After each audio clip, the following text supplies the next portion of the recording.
Hello दोस्तों, तो कैसे हैं आप? मैं स्वागत करता हूं आपका अभ्यास टेस्ट सीरीज के माइनर फॉर पेपर सॉल्यूशन में। ठीक है, तो हम करने वाले हैं बायोलॉजी का सॉल्यूशन और बायोलॉजी में जो टॉपिक इस टेस्ट में आया है वो है इकोलॉजी। लेकिन हाँ, इससे पहले अभी लास्ट संडे को मैं टेस्ट सेंटर्स पे था, तो वहां पर मुझसे कुछ बच्चे मिले।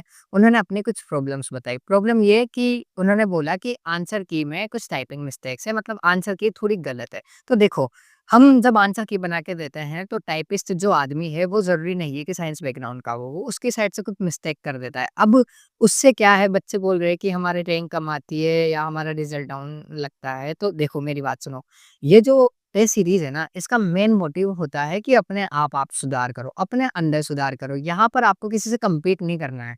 टेस्ट सीरीज़ का मतलब आप अपने अंदर इम्प्रूवमेंट करो। किसी से कम्पीट करने के लिए आपके पास आगे बहुत सारी टेस्ट सीरीज़ मिलेगी, ठीक है? और बहुत बड़े लेवल पे मिलेगी। तो अभी आप बस सॉल्यूशन देखो, उससे आपका आंसर चेक करो कि ये सही है या नहीं है, ठीक है? और गलत है तो फिर आप उसको वेरीफ़ाई करो कि क्यों गलत है, ठीक है? तो चलिए शुरू करते हैं। देखो, यदि दिए गए आवास में कुल समष्टि 1000 है, ठीक है? कुल समष्टि 1000 मतलब जनसंख्या दी हुई है, जहाँ P बराबर 100 और R बराबर 10 है।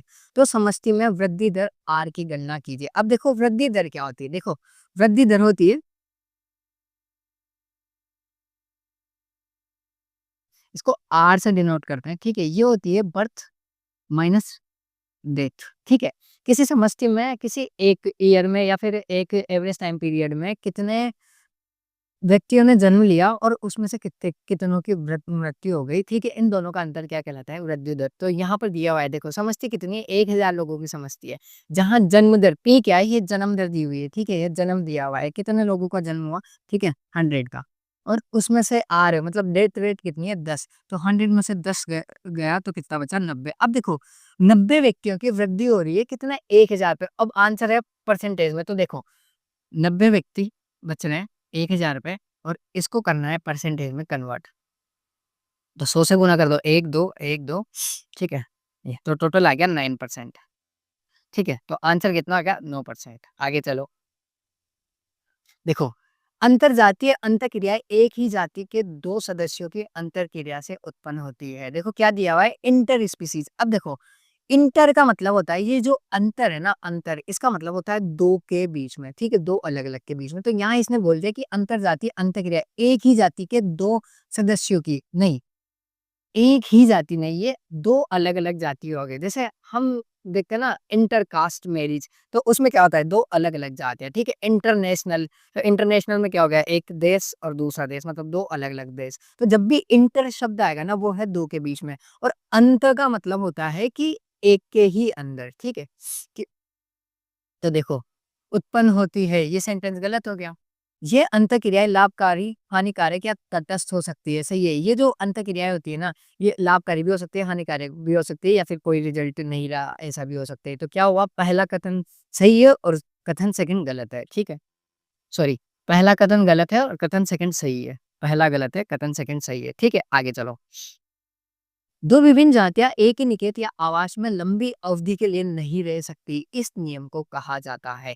देखो, जब 2 विभिन्न जातियाँ एक ही आवास में रहती ना, तो उनके बीच में आवास और भोजन इनके लिए स्पर्धा होने लगती है। अब स्पर्धा होगी तो उनमें से एक तो ताकतवर रहेगी, दूसरी कमजोर रहेगी। तो जो ताकतवर स्पीशीज है, वो कमजोर स्पीशीज को हटा देती है, वहां से विस्थापित कर देती है और उसको नष्ट कर देती है। और ये बात किसने बोली थी? ये बात बोली थी एक गोस नामक इकोलॉजिस्ट ने, ठीक है? क्या नाम था? गोस। और इसको क्या बोलते हैं? गोस का सिद्धांत बोलते हैं, गोस का नियम बोलते हैं। क्या बोलते हैं? गोस का सिद्धांत, ठीक है? तो क्या बोला मैंने? 2 अलग-अलग जातियों के बीच स्पर्धा होती है, तो इसको क्या बोला? स्पर्धी अपवर्जन सिद्धांत, ठीक है? तो क्या आंसर हो गया? स्पर्धी अपवर्जन सिद्धांत। और किसने दिया था? ये गोस ने दिया था। देखो, एलन का नियम क्या होता है? एलन का नियम वो है कि सर्दियों में या फिर ठंडे स्थानों पे जो जंतु पाए जाते हैं, उनके हाथ या पैरों की उँगलियाँ या ये मतलब ज़मीन पे टच होने वाले अंग छोटे होते हैं, ठीक है? छोटे क्या होता है? ताकि वो सर्दी से बचे रहे या फिर ऊष्मा का हानि कम हो, ठीक है? और ग्लोगर का नियम क्या है? ग्लोगर का नियम ये कहता है कि जो अधिक तापमान वाली कंडीशन है, जैसे जहाँ पर उष्णकटिबंधीय जलवायु है, वहाँ के लोगों का रंग जो होता है वो गहरा होता है। जबकि जो ध्रुवीय एरिया है या फिर जहाँ पर तापमान कम होता है, वहाँ पर लोगों का जो रंग होता है ना वो हल्का होता है, ठीक है? तो ग्लोवर ने पिगमेंटेशन का रूल दिया था, लेकिन ये दोनों एलन का नियम और ग्लोगर का नियम एनसीईआरटी में नहीं है, तो आपको ज़्यादा ध्यान भी नहीं देना है। स्पर्धी अपवर्जन का सिद्धांत इसका आंसर हो गया, ठीक है? आगे चलो।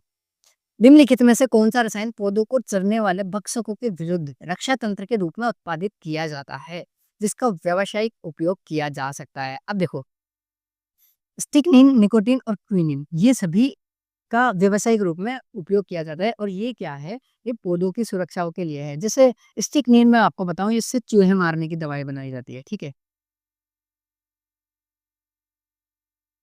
निकोटीन है, निकोटीन से कीटनाशी पौधे बनाए जाते हैं, या फिर निकोटीन का इस्तेमाल नशा छुड़ाने के लिए भी किया जाता है, ठीक है? तो किसमें? कीटनाशक। और क्विनिन तो आप सभी जानते हैं, क्विनिन क्विनिन जो मलेरिया के उपचार में काम आती है, ठीक है? मलेरिया में आती है।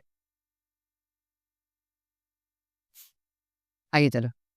निम्नलिखित समीकरणों में से किस समीकरण का उपयोग t+1 पर जनसंख्या घनत्व निर्धारित करने के लिए किया जाता है? अब देखो, जनसंख्या घनत्व या समष्टि ज्ञात करने के लिए एक सूत्र है, एक फॉर्मूला है, वो क्या है? देखो, जैसे जिस भी ईयर में जनसंख्या ज्ञात करनी है ना,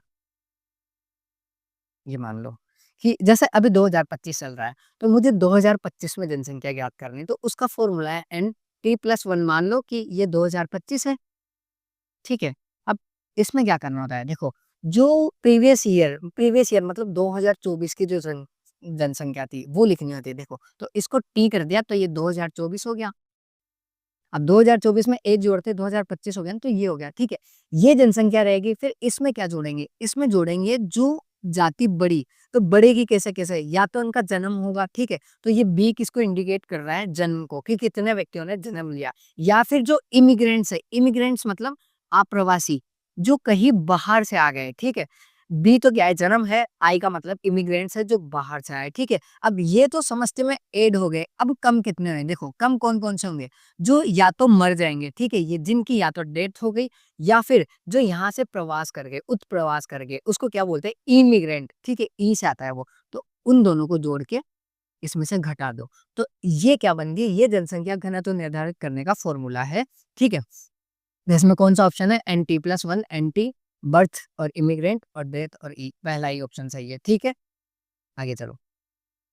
जनसंख्या में चरघातांकी वृद्धि तब देखी जाती है जब आवासों और संसाधन असीमित हो। देखो, एक्सपोनेंशियल ग्रोथ कब देखी जाती है? जब किसी समष्टि में खूब सारे आवास हो, खूब सारा भोजन हो, ठीक है? तो जब लोगों का क्या काम रहेगा? फिर जनसंख्या बढ़ाने का ही काम रहेगा। तो क्या हो गया? आवास में जब संसाधन असीमित हो, ठीक है? असीमित संसाधनों में अत्यधिक चरघातांकी वृद्धि देखी जा सकती है, जिसका ग्राफ होता है जे शेप होता है, ठीक है? ऐसा इसका ग्राफ होता है। ऐसा ग्राफ होता है जिसमें अत्यधिक वृद्धि होती है। लेकिन ये देखो, ये काल्पनिक है। ऐसा कभी भी संभव नहीं है कि असीमित संसाधन हो, संसाधन हमेशा सीमित ही होती है, और उसमें, ठीक है, प्रत्येक जाति में जनसंख्या वृद्धि। अच्छा, ये तो हो ही गया पूरा, जनसंख्या चरघातांक की वृद्धि है, ठीक है? आगे देखो, निम्न में से कौन-सा समीकरण सही रूप से चरघातांक की समष्टि वृद्धि वक्र को दर्शाता है? अब देखो, वही है, एक्स्पोनेंशियल ग्रोथ को कौन-सा दर्शाता है? तो देखो, dn बराबर ये होता है, dn/dt, ठीक है? वृद्धि दर बराबर होता है आर और एन। देखो, आर वही हो गया क्या? बर्थ और डेथ का रेशो, ठीक है? एन क्या हो गया? मूल जो गुणांक था, और ये वृद्धि की दर है, ठीक है ना? ये होता है। अगर इसको लोग लेकर मैं सोल्व करूँ, जैसे फिजिक्स में सोल्व करते हैं, इस dt को मैं यहाँ भेज दूँ और एन को यहाँ ले आऊँ, फिर समाकलन कर दो, तो फिर इसको, इसका जो रिजल्ट आता है वो आता है ये, सॉरी, एन टी बराबर एन नॉट ई की पावर आरटी, ठीक है? इसको अगर ऐसे सोल्व करोगे ना, फिजिक्स के जैसे सोल्व कैसे करना होता है, देख सोल्व करके बताता हूँ मैं। dn/dt है, तो ये जो इक्वेशन होगी, ये dn/n हो गया, ठीक है? ये आर डी टी हो गया, ठीक है? यहाँ पे इंटीग्रेशन अप्लाई कर दो, इंटीग्रेशन अप्लाई करके लिमिट लगा दो, इधर एन से एन नॉट, इधर हो गया टी से टी नॉट, ठीक है? और लिमिट लगाने के बाद लोग ऐड कर दो, उसके बाद ये आ जाएगा, ठीक है? ये फिजिक्स में है, काम भी नहीं करना है, एनसीईआरटी में सीधा दिया हुआ है। तो क्या-क्या ऑप्शन है? ए और सी दोनों, ठीक है? सीधा याद कर लो, उसमें ही आसानी है। निम्नलिखित में से गलत मिलान चिन्ह को पहचानिए। सहोकारिता, सहोकारिता में क्या होता है? दोनों को फ़ायदा होता है, तो ठीक है, दोनों प्लस-प्लस है। स्पर्धा में दोनों जीवों को नुकसान होता है, तो दोनों जीवों को नुकसान मतलब माइनस-माइनस है, ये भी सही है। परभक्षण में एक जीव को फ़ायदा होगा, एक को नुकसान होगा, तो एक को फ़ायदा, एक को नुकसान, ये भी सही है। परजीविता में भी एक को फ़ायदा होता है, दूसरे को नुकसान होता है, तो प्लस-प्लस दिया हुआ है, एक माइनस रहेगा, तो आंसर कौन-सा गया? डी ऑप्शन सही होगा, ठीक है? चलो, 1 सेकंड।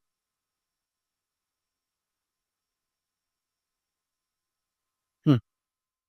प्रति इकाई क्षेत्रफल एवं प्रति इकाई समय में किसी जाति के कुल जीवों की संख्या कहलाती है। देखो, प्रति इकाई क्षेत्रफल और प्रति इकाई समय, इन दोनों में जो जनसंख्या मतलब जो जीवों की संख्या रहेगी वो क्या कहलाएगी? समष्टि का घनत्व। देखो, समष्टि घनत्व और समष्टि आकार में क्या अंतर है? जैसे मान लो इंडिया है, अब इंडिया में टोटल कितने लोग रहते हैं? ये तो यहाँ की पॉपुलेशन होगी, मतलब जनसंख्या, मतलब समष्टि आकार हो गया। अब ऐसे मान लो एक एरिया मान लो, जैसे इंडिया का कोई भी एक भाग या इंडिया में किसी भी एक एरिया में 1 किलोमीटर पर रहने वाले आदमियों की संख्या है। मतलब 1 किलोमीटर में रहने वाले जीवों की या व्यक्तियों की संख्या क्या कहलाती है? वो घनत्व ही कहलाता है, ठीक है? तो ये किसमें होता है? ये किसी इकाई में होता है और ये पूरे एक एरिया में होता है, ठीक है? आगे चलो। निम्न में से किस प्रकरण के लिए समष्टि घनत्व को अजैविक पैरामीटर का उपयोग करते हुए आसानी से निर्धारित किया जा सकता है? अजैविक पैरामीटर का मतलब क्या है? अब देखो, समष्टि घनत्व मापने के 2 पैरामीटर होते हैं, एक तो जैविक और एक अजैविक। सॉरी, देखो, जैविक घटक तो वो होते हैं जिसमें जीवों की संख्या को गिनकर ही पता लगाया जाए कि कितने क्षेत्रफल में कितने जीव है, ठीक है? और अजैविक घटक में क्या होता है? अजैविक घटक जैसे उनकी श्वसन दर देख के या फिर उनके फुटप्रिंट्स देख के या वाहित मल देखकर इनको देख के पता लगाया जाए ना, तो वो कौन-सा था? अजैविक वाला, ठीक है? तो मछलियों का घनत्व, अब देखो मछलियों का घनत्व कैसे ज्ञात करते हैं? एक तालाब होता है, जैसे मान लो ये एक तालाब है, ठीक है? अब इस तालाब के अगर 4 हिस्से कर रही है, ठीक है? 4 हिस्सों में से 1 हिस्से में गिन ली, जैसे मान लो यहाँ 50 मछलियाँ हैं, तो इसको अगर 4 से मल्टीप्लाई करोगे तो पता चल जाएगा कि पूरे तालाब में लगभग 200 मछलियाँ हैं। तो ऐसे मछलियों का घनत्व क्या ज्ञात करते हैं? तो किया कैसे? ऐसे मछलियों की संख्या गिन ली, ठीक है? ठीक है। मतलब ये तो नहीं है। इसमें तो मछलियों की संख्या गिन रहा है। देखो, संवर्धन प्लेट में जीवाणुओं का घनत्व। अब जीवाणुओं का घनत्व कैसे ज्ञात करते हैं? देखो, जीवाणुओं पर रंजक डालते हैं, फिर उनसे जीवाणु कॉलोनियाँ बना लेते हैं। तो उन कॉलोनियों के आधार पर जीवाणु का घनत्व ज्ञात करते हैं। तो ये भी नहीं हो गया, इसमें जीवाणु की कॉलोनियों को गिन रहे हैं। ठीक है? भरतपुर या आरवों में वेटलैंड में साइबेरियन सारस। अब देखो, भरतपुर में साइबेरियन सारस कितने आते हैं? गिनने योग्य और गिनने में आ जाते हैं। तो ठीक है, ये भी गलत हो गया। देखो, बाघ जनगणना। अब बाघ जनगणना कैसे करते हैं? बाघ के पैरों के निशान या फिर बाघ का जो मल है ना, उसके द्वारा पता लगाया जाता है कि बाघ कितने हैं, ठीक है? बाघों को नहीं गिना जाता है। आगे चलो। यदि किसी समष्टि के लिए आयु वितरण को आरेखित किया गया है, तो परिणामी संरचना क्या कहलाती है? आयु पिरामिड। देखो, जब समष्टि में आयु के अकॉर्डिंग वितरण करते हैं, तो उससे आयु पिरामिड बनते हैं और आयु पिरामिड के आधार पर ही जनसंख्या 3 प्रकार की होती है। 3 प्रकार की कौन-कौन सी? एक तो होती है बढ़ती हुई, इसको बोलते हैं एक्सपेंडिंग, ठीक है? एक होती है स्थिर, इसको बोलते हैं कांस्टेंट, और एक होती है घटती हुई, इसको बोलते हैं डिक्लाइन, ठीक है ना? ये जनसंख्या के प्रकार है, ठीक है? ये समष्टि के प्रकार है, किसके आधार पे? आयु पिरामिड के आधार पे। अब इनके अलग-अलग पिरामिड बनते हैं। जैसे बढ़ती हुई जनसंख्या में इस टाइप का पिरामिड बनता है, ठीक है? एनसीईआरटी में दिए हुए हैं, अभी क्वेश्चन आयु पिरामिड का इतना सही है, तो मैं इतना ही बताऊँगा, वरना वीडियो बहुत लंबी हो जाएगी ये। ठीक है? अभी देखो, रेगिस्तानी पादपों में अनुकूलता के संबंध में निम्न कथनों को पढ़े तरह सही का चुनाव करें। देखो, रेगिस्तानी पादप है, रेगिस्तान पादपों की विशेषता देखो, पहली बात तो रेगिस्तान में सबसे ज़रूरी अनुकूलन क्या है कि वहाँ पर जल की हानि कम से कम हो, ठीक है? और तापमान सहन करने की क्षमता हो, ठीक है? तो देखो, उनकी पत्ती की सतह मोटी क्यूटिकल परत की होती है। अब देखो, मोटी क्यूटिकल की परत होती है, तो इससे क्या होता है? वाष्पोत्सर्जन कम होता है, ठीक है? वाष्पोत्सर्जन कम होता है, ठीक है? तो ये स्टेटमेंट सही है। इनके रंध्र गड्ढों में धँसे होते हैं। अब देखो, ऐसे रंध्र जो गड्ढों में धँसे होते हैं या गहराई में पाए जाते हैं, उनको बोलते हैं संकन स्टोमेटा। क्या बोलते हैं? SUNKEN, sunken stomata. और ये भी मरुद्भिर पादपों का अनुकूलन है, तो ये भी सही है। कथनों को पढ़े तथा सही का चुनाव कीजिए, तो ये भी सही है, दूसरा भी सही है। ये प्रकाश संश्लेषण हेतु केम पथ का उपयोग करता है, ठीक है? केम साइकिल का उपयोग करते हैं। केम साइकिल का मतलब है कि दिन में बंद रहते हैं, रात में इनके रंध्र दिन में बंद रहते हैं और रात में खुलते हैं, ठीक है। ये चप्पे एवं बड़ी पत्तियों वाले होते हैं। देखो, चपटे तने तो होते हैं लेकिन पत्तियां तो बहुत छोटी हो जाती है और पत्तियां रूपांतरित होकर कांटों का रूप ले लेती है। हमने देखा है, नागफनी देखी, कैक्टस देखे, तो इनमें क्या हुआ, पत्तियां रूपांतरित होकर कांटों का रूप ले गई, ठीक है, ताकि वाष्पोत्सर्जन हो ना। तो इसमें ये गलत हो गया, पत्तियों का रूपांतरण होता है। और पूछ क्या रहा है, गलत। अच्छा, सही का चुनाव करें। 1 2 3 सही हो गया। इनके रंध्र दिन के समय बंद रहते हैं, इनके रंध्र दिन के समय बंद रहते हैं और इसको बोलते हैं स्कोटो एक्टिव स्टोमेटा। इसको क्या बोलते हैं हिंदी में, रात्रि तिमिर। हिंदी में याद नहीं है, मतलब इंग्लिश में याद करना तुम भी। स्कोटो एक्टिव, ठीक है। तिमिर सक्रिय रंध्र से कुछ बोलते हैं। स्कोटो एक्टिव स्टोमेटा, और ये भी मरुद्भिद पादपों का अनुकूलन है। तो कौन कौन सी विशेषताएं, 1 2 3 4 नहीं, ये 5 है। 1 2 3 4 नहीं, ये 5 है। ऑप्शन डी सही हो जाएगा, ठीक है। आगे देख, निम्नलिखित में से कौन सा कथन गलत है, इनमें से कौन सा गलत कथन गलत है। परासरणीय संरूपी शारीरिक या व्यवहारिक साधनों द्वारा अपने कोशिकाओं की परासरणीय सांद्रता को बनाए रखने में सक्षम है। देखो, osmotic conformers, osmotic conformers, 1 minute.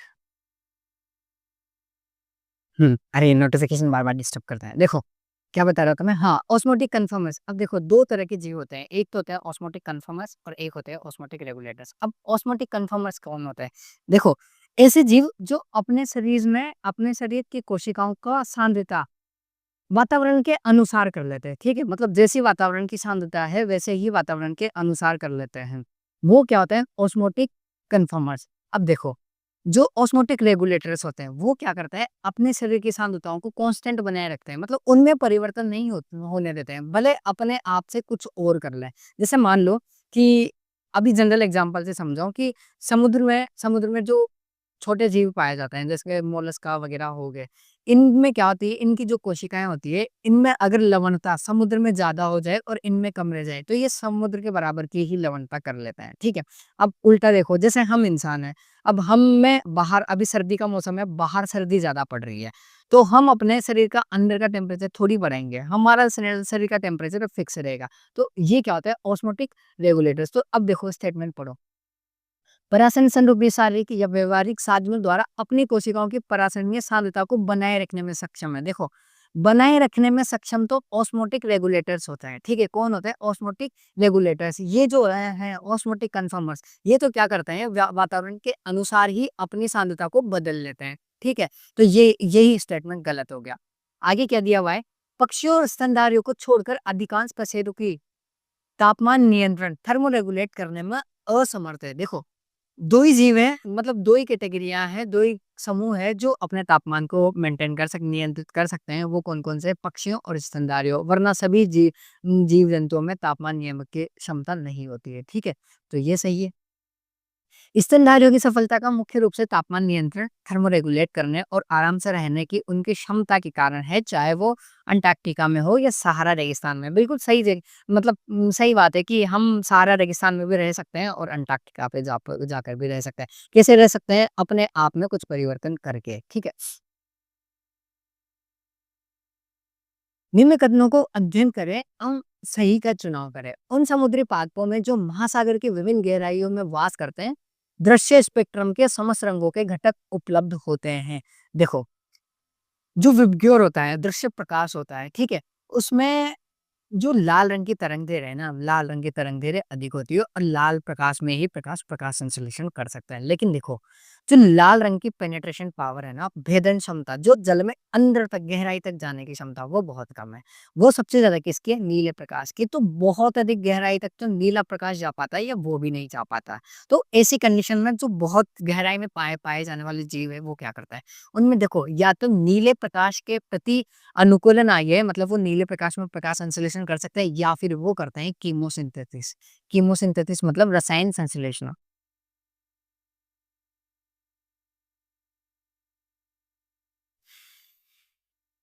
ठीक है। तो ये क्या बोल रहे हैं, समस्त रंगों के घटक उपलब्ध होते हैं, नहीं होते हैं, केवल नीला हो सकता है, ठीक है। तो ये स्टेटमेंट गलत हो गया। पूछ क्या रहा है, सही का चुनाव करें, तो ये तो गलत हो गया, ठीक है। वर्षावनों में बहुत से शाक एवं झाड़ियों बहुत ही कम प्रकाश की अवस्था में चरम सीमा तक प्रकाश संश्लेषण करने का अनुकूलन कर लेते हैं। क्योंकि ये वृक्षों की छाया में उगते हैं। अब देखो, जो वर्षावन होते हैं उनमें बहुत अधिक वर्षा होती है, तो बहुत जल्दी ना पादप ग्रो करते हैं, तो वहाँ पर सब तरह के पादप पाए जाते हैं। जैसे वृक्ष भी होंगे, छोटे शाक-शूक भी रहेंगे, झाड़ियाँ भी रहेंगी। तो होता क्या है, ऐसी कंडीशन में जो बड़े-बड़े वृक्ष होते हैं ना, उनके नीचे जो शाख होती है ना, शाख, उन पे धूप कम पहुँच पाती है, प्रकाश कम पहुँच पाता है, लेकिन वो वहाँ पर भी जीवित रह सकते हैं। क्यों? क्योंकि उन्होंने ऐसा अनुकूलन कर लिया कि उन तक अगर कम प्रकाश भी आए, तो भी वो प्रकाश संश्लेषण पर्याप्त मात्रा में कर सके, ठीक है? तो ये लिखा ऐसे ही है, देखो लैंग्वेज का सारा खेल है। बहुत से शाक एवं झाड़ियाँ बहुत ही कम प्रकाश अवस्था में, मतलब बहुत कम प्रकाश उन तक आ रहा है। चरम सीमा तक प्रकाश संश्लेषण, चरम सीमा तक प्रकाश संश्लेषण का मतलब है कि जितना उनको ज़रूरत है ना, उतना प्रकाश संश्लेषण कर ले जाते हैं, का अनुकूलन कर लेते हैं, अनुकूलन हो जाता है, क्योंकि वहाँ छाया है, आती रहती है दूसरे पादपों के, ठीक है? तो ये स्टेटमेंट सही है। अच्छा, मल्टीपल ऑप्शन है, आगे देखो। औसत वैश्विक तापमान में क्रमशः वृद्धि कुछ जातियों की यार क्या लिखा है, वितरणीय परस्पर प्रभाव डालेगी। देखो, औसत वैश्विक तापमान जिसे ग्लोबल वार्मिंग होती है, वो कुछ जातियों की वितरणीय परास है पर प्रभाव डालेगी। देखो, यहाँ लिखा हुआ है कुछ जातियाँ, है ना? अब जब ग्लोबल वार्मिंग होगी, तो ग्लोबल वार्मिंग का क्या इफ़ेक्ट पड़ेगा? ग्लोबल वार्मिंग से क्या हुआ, ध्रुव पिघलेंगे और समुद्र का जलस्तर ऊपर बढ़ जाएगा। तो जैसे मैं मान लो ये इंडिया का मैप है, ठीक है? ये इंडिया का मैप है, तो यहाँ पे समुद्र है, ठीक है? तो जब यहाँ का जल स्तर बढ़ेगा, तो ज़्यादा से ज़्यादा यहाँ तक का आ जाएगा, यहाँ तक जल आ जाएगा। तो इससे कौन-सी जातियाँ प्रभावित हो रही है? वो जातियाँ जो तटीय इलाकों में वहीं प्रभावित हो रही है ना, पूरा का पूरा इंडिया थोड़ी प्रभावित होगा। जैसे हम राजस्थान में, तो ग्लोबल वार्मिंग से हमारे ऊपर थोड़ी, हमारे यहाँ की जातियाँ थोड़ी डूब में आ जाएगी या थोड़ी नष्ट हो जाएगी। तो ये यही है कि औसत वैश्विक तापमान में क्रमशः वृद्धि कुछ जातियों की ही वितरणीय परास पर प्रभाव डालेगी, तो ये स्टेटमेंट भी सही हो गया, सभी जातियों की नहीं डालेगी, ठीक है? मृदा की गुणवत्ता अपक्षय प्रक्रिया पर निर्भर नहीं होता है। देखो स्टेटमेंट गलत, अपक्षय क्या होता है? देखो, जो चट्टानें होती है या फिर जो खनिज है ना, वो टूट-टूट कर मृदा में मिलना क्या कहलाता है?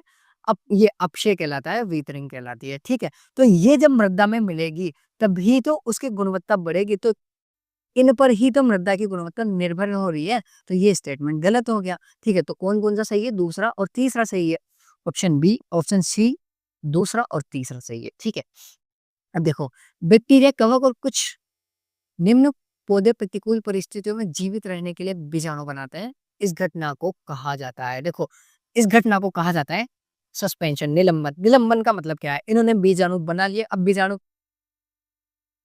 बीजाणु क्या करेगा? प्रतिकूल परिस्थिति आएगा ना, उनमें वो ऊर्जा बचाएगा मतलब वो सुसुप्त तरीके से पड़ा रहेगा, अब उसमें कोई भी उपापचय प्रक्रिया नहीं होगी, और इसी अवस्था को क्या कहते हैं? सस्पेंशन या निलंबन कहते हैं। शीत निद्रा क्या आती है? हाइबरनेशन। हाइबरनेशन का मतलब है बहुत अधिक सर्दी में कुछ जंतु निष्क्रिय अवस्था में चले जाते हैं, जैसे सांप वगैरह, ये सर्दियों में नहीं दिखते हैं, ठीक है? ग्रीष्म निद्रा, ये उसका उल्टा, जब गर्मियों में कुछ जंतु निष्क्रिय अवस्था में चले जाते हैं, तो ग्रीष्म निष्क्रियता कहलाते हैं, ठीक है? देखो, भूमध्य रेखीय क्षेत्रों में पाया जाता है जहां वर्षा और गर्मी की प्रचुर मात्रा होती है, जबकि बायोम में वर्षा की कमी होती है। अब देखो, ये ट्रॉपिकल रीजन भूमध्य क्षेत्रों में पाया जाता है। अब भूमध्य क्षेत्रों में क्या पाया जाता है? रेगिस्तान थोड़ी पाया जाता है, नहीं पाया जाता है।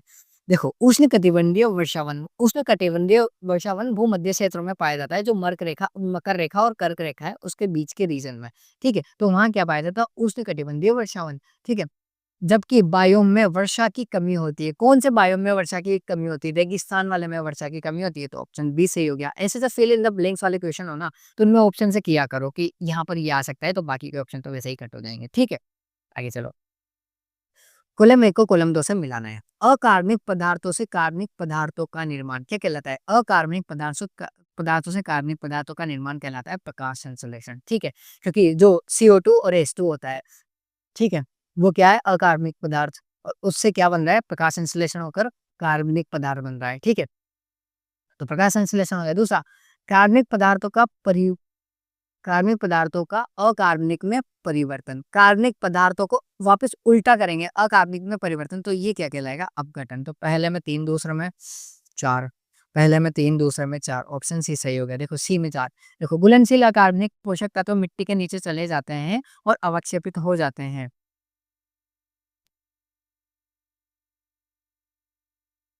बी में 4, डी वाला है ना यार।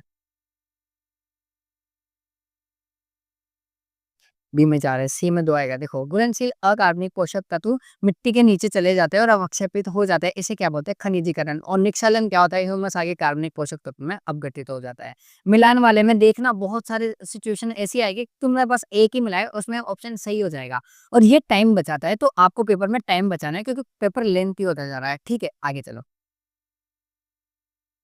कॉलम 1 को फिर से कॉलम 2 में मिलाना है। जनसंख्या क्या होता है? एक क्षेत्र में पाई जाने वाली समान प्रजातियाँ। देखो, जनसंख्या क्या होती है? हमेशा समान प्रजातियाँ गिनते हैं जनसंख्या में। जैसे भारत है, अब भारत में अगर जनगणना होगी, तो समान प्रजातियाँ मतलब इंसानों को ही गिनेंगे और बाकी जहाँ जीव-जंतुओं को थोड़ी गिनेंगे। तो यहाँ पर एक चीज़ शब्द याद रखना, समान प्रजाति होनी चाहिए। तो ए में 3, 2 ऑप्शन में है। ठीक है, आगे चलो।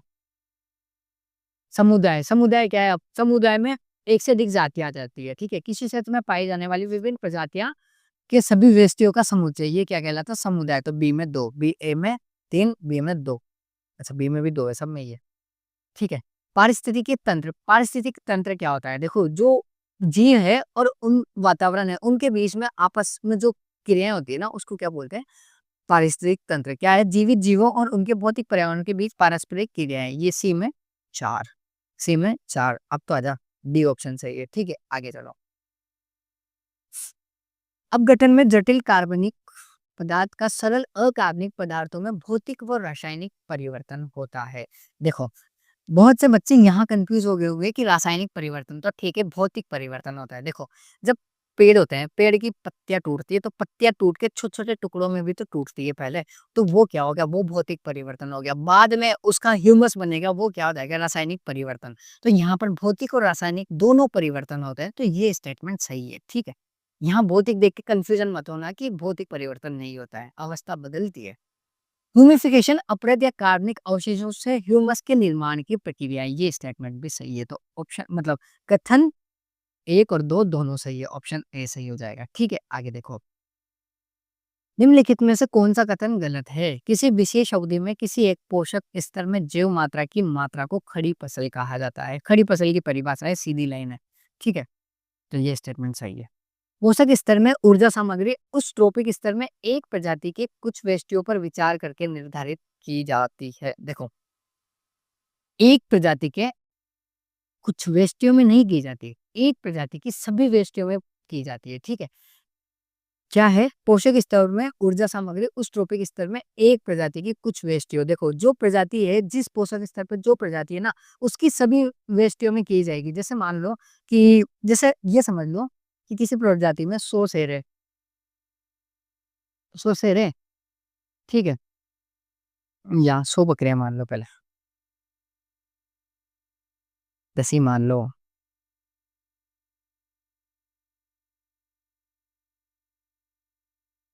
10 बकरियाँ हैं।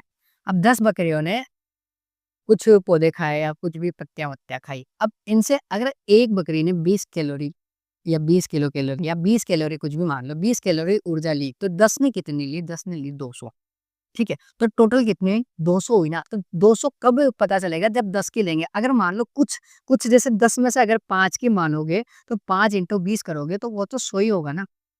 ठीक है? तो ये देखो, एक प्रजाति के कुछ व्यष्टियों पर विचार करके निर्धारित नहीं की जाती कि ऊर्जा कितनी है, उस प्रजाति की सभी व्यष्टियों में, ठीक है? जितने पोषक स्तर में प्रजातियाँ हैं ना, उन सभी को काउंट करके की जाती है।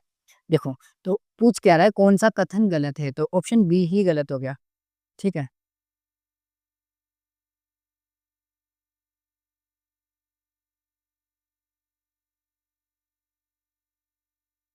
अरे यार! छोड़ो, ऑप्शन बी गलत है, ठीक है? तो ऑप्शन बी गलत है, देख लेना आप। एक पारिस्थितिक तंत्र में एक दी गई प्रजाति एक से अधिक पोषक स्तरों में पाई जा सकती है। बिल्कुल पाई जा सकती है। जैसे उदाहरण देख लो, जैसे भालू होता है। अब भालू जामुन भी खा सकता है और भालू मछलियाँ भी खा सकता है। तो वो एक शाकाहारी में भी आ गया और प्राथमिक उपभोक्ता सॉरी द्वितीयक उपभोक्ता में भी आ गया। तो सी भी सही है। निचले पोषक स्तर पर ऊर्जा हमेशा उच्च पोषक स्तर की तुलना में अधिक होती है। सही है। जो नीचे वाला पोषक स्तर है, उससे 10% ही ऊपर वाले में जाएगी। वो 10% का नियम है जो सबको याद है। ठीक है। उल्टा पिरामिड निम्नलिखित में से किस मामले में देखा जाता है? देखो उल्टा पिरामिड कहीं-कहीं जगह ही बनता है। कई-कहीं ऐसे लगते हैं जगह है, वो याद रखना है आपको कि कहाँ उल्टा बनता है। लेकिन उल्टा याद रहे ना रहे ये ज़रूर याद रखना कि ऊर्जा का पिरामिड है वो कहीं पे भी पूछ ले, किसी भी पारितंत्र में पूछ ले, ऊर्जा का पिरामिड हमेशा सीधा बनता है। ठीक है? तो अब देखो घास के मैदान में पारितंत्र में संख्या का पिरामिड। अब देखो घास का जो मैदान होता है तो घास के मैदान में सबसे ज़्यादा क्या रहेगी? घास रहेगी, फिर टिड्डियाँ रहेगी, ठीक है? फिर मेंढक रहेंगे तो संख्या कम होती जाएगी, फिर साँप रहेगा, फिर बाज रहेगा तो वो तो एक ही हो जाएगा। तो ये तो सीधा ही रहेगा पिरामिड, तो ये तो गलत है, ठीक है? ऊर्जा का पिरामिड ये आगे स्थलीय पारितंत्र में तो ऊर्जा का तो कैसे भी नहीं होगा, ठीक है? समुद्र में जैव मात्रा का पिरामिड देखो, समुद्र के जैव मात्रा में पिरामिड जो समुद्र में सबसे पहले प्राथमिक स्तर पे जो होते हैं वो क्या होते हैं? पादप प्लवक या जंतु प्लवक वो थोड़े-थोड़े, छोटे-छोटे होते हैं, उनका जैव भार कितना रहेगा, ठीक है? और जो सबसे वृहत होती है, सबसे वृहत में जैसे समुद्र में कौन आ जाएगा? बड़ी मछली आ जाती है। अब बड़ी मछलियों में तो बहुत ज़्यादा जैव भार होता है, ठीक है? तो वो कौन-सा होगा? उल्टा पिरामिड, ठीक है? सिर्फ़ वो उल्टा बनेगा, ऐसे बनेगा। ऊर्जा का पिरामिड समुद्र में हमेशा सीधा बनेगा, तो ये भी गलत हो गया। देखो, प्राथमिक उत्पादक अपने लिए उपलब्ध सौर ऊर्जा का केवल 1% ही निम्न में परिवर्तित करते हैं और ये नेट प्राथमिक उत्पादकता कहलाती है। सीधा लिखा हुआ है एनसीईआरटी में, ठीक है? आगे देखो। स्थलीय पारितंत्र के लिए ज्यों मात्रा का पिरामिड दर्शाता है। अब देखो पहले तो स्थलीय पारितंत्र के लिए ज्यों मात्रा का पिरामिड आपको पता होना चाहिए। कैसा होता है ज्यों मात्रा का पिरामिड? सीधा होता है, ठीक है? एज़ोट्रॉपिक लेवल पे। अब उसमें क्या लिखा है? ज्यों मात्रा में आधार की ओर क्रमिक कमी। देखो, ज्यों मात्रा में आधार की ओर क्रमिक कमी, आधार ये है, तो यहाँ से कमी है क्या? ऊपर से नीचे कमी है क्या? वृद्धि हो रही है, तो ये तो गलत हो गया। ठीक है। जैव मात्रा में उत्पादकों से तक के उपभोक्ताओं की क्रमिक कमी। देखो ये उत्पादक है, ये प्राथमिक उपभोक्ता, ये दूसरे और ये तीसरे। तो यहाँ से यहाँ तक कमी हो रही है, यहाँ से यहाँ तक कमी हो रही है। बिल्कुल सही है, कमी हो रही है, तो यही ऑप्शन सही हो गया। ठीक है। सिंपल क्वेश्चन है, अगर आपको पिरामिड और ये सब पता है तो आसानी से सोल्व हो जाएंगे। आगे देखो। खाद्य जाल प्रकृति में पारिस्थितिकी तंत्र की स्थिरता बनाए रखता है क्योंकि खाद्य जाल में एक निश्चित प्रजाति केवल एक ही पोषक स्तर पर रहती है। नहीं, एक निश्चित प्रजाति एक से अधिक पोषक स्तर पर हो सकती है, तो ये स्टेटमेंट तो गलत हो गया। यह कई खाद्य श्रृंखलाओं को जोड़ती है, खाद्य जाल में कई खाद्य श्रृंखलाएं जुड़ती है। यह वैकल्पिक खाद्य स्रोत प्रदान करती है, बिल्कुल सही बात है। ठीक है, तो क्या पूछ रहा है? स्थिरता जाल में मैं बी और सी दोनों सही है, बी और सी दोनों सही है। ठीक है, आगे चलो। गलत खाद्य श्रृंखला का चयन कीजिए। घास है, घास को टिड्डा खाएगा, टिड्डे को मेंढक खाएगा, मेंढक को सांप खाएगा, सांप को बाज खाएगा, तो ये तो सही है। ठीक है। पादप प्लवक, जंतु प्लवक, ठीक है। फिर उसके बाद छोटी मछलियाँ, बड़ी मछलियाँ, ये भी सही है। डायटम, जंतु प्लवक, छोटी मछलियाँ, ये भी सही है। ठीक है। घास, घास को मेंढक, मेंढक को सांप खाएगा, यहाँ मिस मिस कर गया है। मेंढक को कौन खाएगा? सांप खाएगा। तो ऑप्शन डी गलत हो गया। आगे देखो। निम्नलिखित में से कौन-सा अपृत खाद्य श्रृंखला में प्रथम पोषी स्तर पर होते हैं? देखो, जो अपृत खाद्य श्रृंखला होती है ना, शुरू कहाँ से होती है? देखो, कोई सी भी खाद्य श्रृंखला हो, शुरू हमेशा उत्पादक से होती है। लेकिन याद रखना अपृत जो खाद्य श्रृंखला है ना, वो उत्पादक से शुरू नहीं होती है। वो कहाँ से होती है? मृत कार्बनिक सामग्री से, ठीक है? कहाँ से शुरू होती है? मृत कार्बनिक सामग्री से। आगे आगे देखो। निम्न में से उच्चतर पोषी स्तर ट्रॉपिक लेवल तक ऊर्जा की गति होती है, हमेशा एक दिशीय होती है, ठीक है? ऊर्जा किसी भी एक ट्रॉपिक लेवल से अगर दूसरी ट्रॉपिक लेवल में जाएगी तो एक ही दिशा में जाएगा। ऐसा नहीं है कि जैसे शेर ने बकरी खा ली, तो शेर को ही ऊर्जा मिलेगी, बकरी को नहीं मिलेगी कि बकरी उसके पेट में जाके उछल-कूद करे, ठीक है? एक दिशीय ऊर्जा प्रवाह का मतलब है कि हमेशा ऊर्जा का प्रवाह एक ही दिशा में होगा, ठीक है? प्रकाश संश्लेषणात्मक सक्रिय विकिरण जो पौधों द्वारा कार्बनिक पदार्थों के संश्लेषण हेतु ग्रहण की जाती है, क्या प्रतिशत होता है? देखो, प्रकाश संश्लेषणात्मक सक्रिय विकिरण का मतलब है फोटो एक्टिव रीजन, ठीक है? इसको बोलते हैं शॉर्ट में पीएआर। तो ये जो पीएआर है ना, ये टोटल प्रकाश जो आता है ना भूमि में, उसका लगभग 45 से 50% होता है। मतलब ये मान लो कि 50% से तो कम ही होता है, जितना भी होता है 50% से कम होता है। अब उसमें से पौधे केवल 2 से 10% ग्रहण करके प्रकाश संश्लेषण करते हैं। तो कितनी वैल्यू है? लगभग 2 से 10%। टोटल तो हमारे पास 100% आता है। 100% में से इतना प्रकाश संश्लेषण कर सकते हैं और इतने का भी 2 से 10% काम में लिया जाता है, ठीक है? सीधा डाटा एनसीईआरटी में दिया हुआ है। निम्नलिखित में से कौन-सा कथन कथन सही है। गहरे समुद्र में हाइड्रोथर्मल पारिस्थितिकी तंत्र में कोई प्रकाश संश्लेषण जीव मौजूद नहीं होता है। सही है। गहरे समुद्र में प्रकाश संश्लेषण जीव नहीं होता है। सभी जीव अपने भोजन के लिए उपभोक्ताओं पर निर्भर रहते हैं। सभी जीव अपने भोजन के लिए उत्पादकताओं, क्या बोलते हैं, उत्पादकों, उपभोक्ताओं पर नहीं रहते हैं, उत्पादों पर रहते हैं। ठीक है, उत्पादकों पर रहते हैं, प्रोड्यूसर पर रहते हैं। ठीक है। आपतित और सौर विकिरण का 50% से कम प्रकाश संश्लेषणात्मक सक्रिय विकिरण है, जिसे पौधों द्वारा ग्रहण किया जाता है। देखो, इसने यहां तक तो सही बोला है। आपतित सौर विकिरण का 50% से कम प्रकाश संश्लेषणात्मक सक्रिय विकिरण है। यहां तक तो सही है, जिसे पौधों द्वारा प्रग्रहण किया जाता है, जिसमें से 2 से 10% पौधों द्वारा ग्रहण किया जाता है, पूरा नहीं ग्रहण किया जाता है, तो ये गलत हो गया। ठीक है।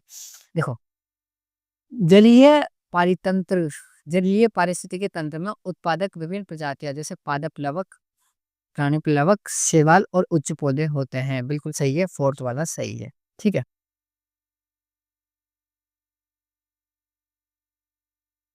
अच्छा, पहला भी तो सही है। पूछ क्या रहा है, कौन सा कथन सही है? पहला सही है, गहरे समुद्र में हाइड्रोथर्मल।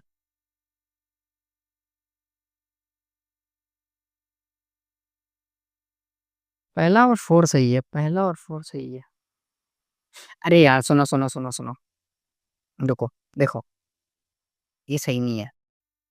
देखो, पादप प्लवक होते हैं, प्राणी प्लवक थोड़ी करेंगे यार, प्राणी प्लवक उत्पादक थोड़ी होते हैं, तो ये गलत हो गया। तो कौन सा सही है? केवल पहला सही है, केवल पहला सही है। ठीक है, ऑप्शन सी आएगा इसमें। अरे यार, थोड़ा, निम्न में से क्या ह्यूमस की विशेषता नहीं है? निम्न में से क्या ह्यूमस, अरे यार एक सेकेंड रुको। अब देखो, निम्न में से क्या ह्यूमस की विशेषता नहीं है? ह्यूमस की विशेषता नहीं है, हमें पता लगाना है कौन सी नहीं है। यह एक गहरे रंग का क्रिस्टल रहित तत्व अफोर्मस का निर्माण होता है। ठीक है, क्रिस्टल रहित होता है, जिसको अफोर्मस बोलते हैं, ये सही है। ठीक है। यह कोलाइडी प्रकृति का होता है और कोशिकाओं का भंडार होता है, ये भी स्टेटमेंट सही है। यह सूक्ष्म जीवों की क्रियाओं के लिए उच्च रूप से अवरोधी होता है और धीमे धीमे अपघटित होता है, ये भी सही है। ठीक है। ह्यूमिफिकेशन की प्रक्रिया द्वारा अपघटित होता है। देखो, ह्यूमिफिकेशन एक प्रक्रिया है जिसमें ह्यूमस का निर्माण होता है। यहाँ क्या लिखा हुआ है? अपघटित, तो क्या होता है? निर्माण होता है, यहाँ निर्माण आएगा। तो कौन सा स्टेटमेंट गलत हो गया? ऑप्शन फोर सही है। ठीक है, आगे चलो। समझ जाओ, की वार्षिक शुद्ध प्राथमिक उत्पादकता लगभग 170 बिलियन टन है। एनसीईआरटी का डाटा है और आपको याद ही करना पड़ेगा। ठीक है। एनसीईआरटी को अगर एक बारी सिलेबस पढ़ने के बाद या कोर्स या फिर कोचिंग या नोट्स कुछ भी पढ़ने के बाद अगर पढ़ लोगे तो ज्यादा आसानी रहेगी क्वेश्चन करने में। ठीक है, आगे चलो। श्वसन में पौधों द्वारा उपयोग की जाने वाली जीपीपी की मात्रा को नेट प्राथमिक उत्पादकता कहा जाता है। अब देखो, स्टेटमेंट समझो। पहले ये सुनो कि पौधे सूर्य से ऊर्जा प्राप्त करते हैं और वहां से प्रकाश का संश्लेषण करते हैं। क्या करते हैं? पौधे सूर्य से ऊर्जा प्राप्त कर प्रकाश संश्लेषण करते हैं। तो प्रकाश संश्लेषण करने के बाद उनको जो ऊर्जा मिलती है ना, वो टोटल ऊर्जा क्या कहलाती है? GPP, ग्रोस प्राइमरी प्रोडक्टिविटी, जिसको बोलते हैं सकल प्राथमिक उत्पादकता। ठीक है। इतनी ऊर्जा प्रकाश संश्लेषण करके पौधों ने बना ली।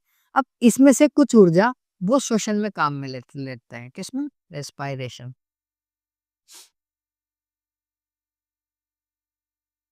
ठीक है, श्वसन में काम में ले लेते हैं।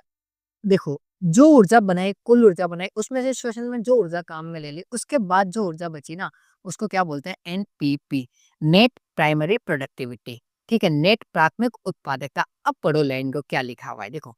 श्वसन में पौधों द्वारा उपयोग की जाने वाली जीपीपी की मात्रा को नेट प्राथमिक उत्पादकता कहा जाता है। देखो, ये बोल रहा है कि शोषण में पौधे द्वारा उपयोग की जाने वाली इसकी बात कर रहा है।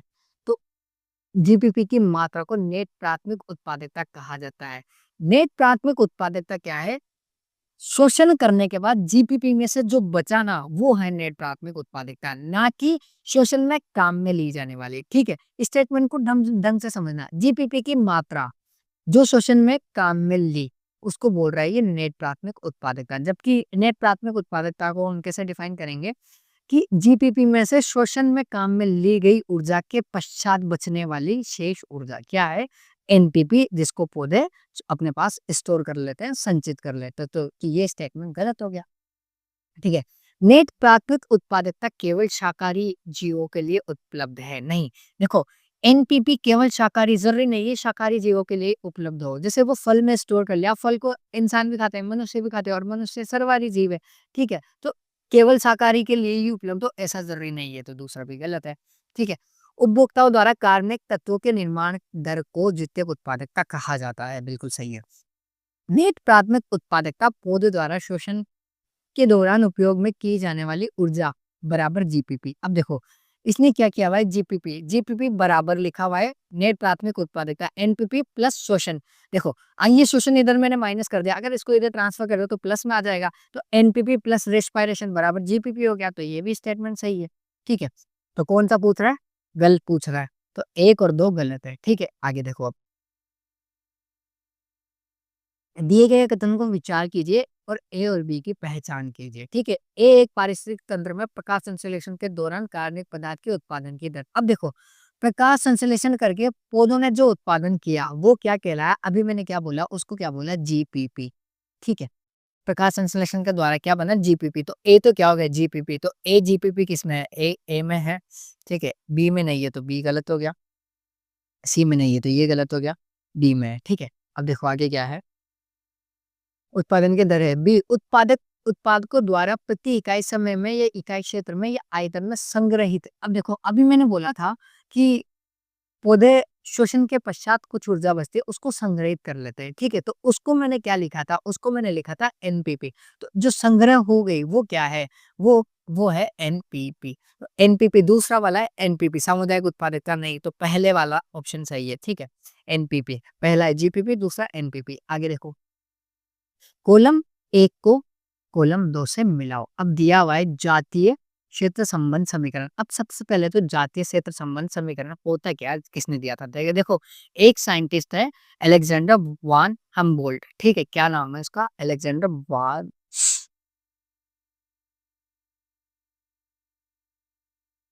ठीक है, वान हम्बोल्ट नाम का एक साइंटिस्ट है।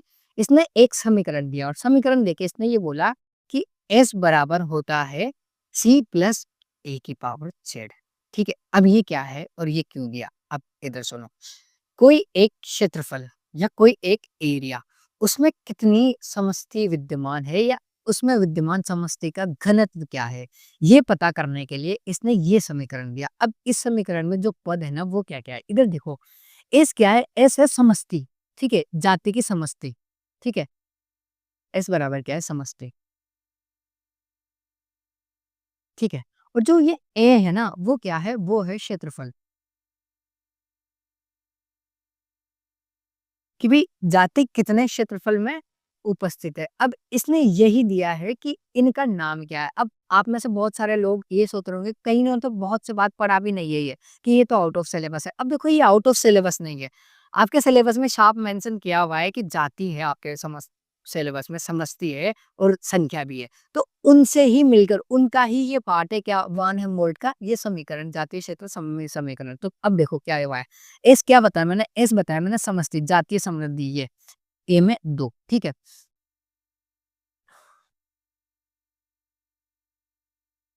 ये दो जेड दिया हुआ है या एक ए है। ठीक है, ये जेड नहीं है, ये ए है, सी वाला। ठीक है, तो अब ए क्या बताया मैंने, क्षेत्र, तो सी में एक, ए में जातीय समष्टि। अब देखो, जेड क्या है, जेड क्या है, जेड ढाल है। ढाल का मतलब है कि उनकी वृद्धि दर कितनी है। ठीक है, इधर देखो, जहाँ क्या है, जेड क्या है, ढाल, या बोल दूं मैं दर। ठीक है, वो किस अकॉर्डिंग वृद्धि कर रहे हैं। ठीक है, तो वो जेड है। और ये सी क्या है, ये सी है एक प्रारंभिक वैल्यू। ठीक है, इसको क्या बोलते हैं, इंटरसेप्ट वैल्यू। ठीक है,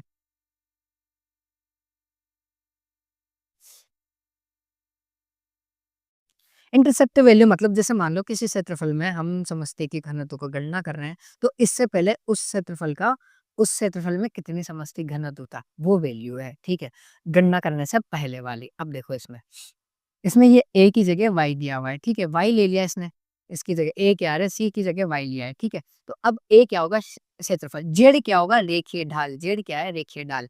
और अब वाई या फिर मैं बोलूँ सी, सी क्या है, इंटरसेप्ट वैल्यू अंतःखंड।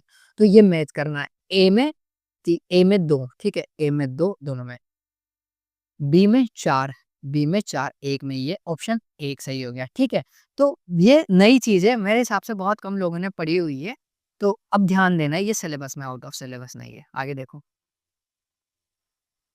कॉलम 1 को कॉलम 2 से सम्मिलित करना है, ठीक है? जीवमंडल संरक्षित क्षेत्र 1.14 अच्छा 14, 3, 90 और 448 ये 1.14 मत समझ लेना, ये अलग है, ठीक है? देखो हमारे यहाँ जो राष्ट्रीय उद्यान है, ठीक है? एक तो जीवमंडल संरक्षित क्षेत्र है, ये कितने क्षेत्र है? जीवमंडल संरक्षित क्षेत्र भारत में 14 है, ठीक है? ये याद रखना, ये डाटा है, इसमें मैं कुछ नहीं कर सकता, समझाने लायक भी कुछ भी नहीं है। राष्ट्रीय उद्यान की बात करूँ तो राष्ट्रीय उद्यान लगभग 90 या 448 ठीक है? तुम्हें भी याद करना है, मैं अलग तरीके से देख लूँगा कि देखो, भारत में जैव विविधता हॉटस्पॉट 3 है, मुझे पता है 3 है ये, ठीक है? तो डी में 2 दोनों में है, ए में 1 ऑप्शन डी सही हो गया, ठीक है? अब बी में 3 है, सी में 4 है, बी में क्या है 3 और सी में क्या है 4 अब ये तो डाटाबेस क्वेश्चन है और डाटा की कोई गारंटी नहीं है। बहुत रेयर चांस में ऐसे क्वेश्चन आएँगे लेकिन 1 या 2 तो आपको मिलेंगे ही सही, तो तैयारी हर तरीके से होनी चाहिए। आगे देखो, जैविक विविधताओं पर सम्मेलन हेतु प्रथम अर्थ समिट यहाँ हुई थी। कहाँ हुई थी? प्रथम अर्थ समिट जो हुई थी ना, वो रियो डी जेनेरो ब्राज़ील में हुई थी 1992 में। अब ये अर्थ समिट का मतलब क्या है? इसका मतलब है कि जैव विविधता संरक्षण के लिए प्रथम बार जब लोग बैठे, प्रथम बार जब मीटिंग बुलाई गई ना, वो क्या है? वो अर्थ समिट है। ठीक है, आगे देखो। 1 मिनट रिकॉर्डिंग देख लो।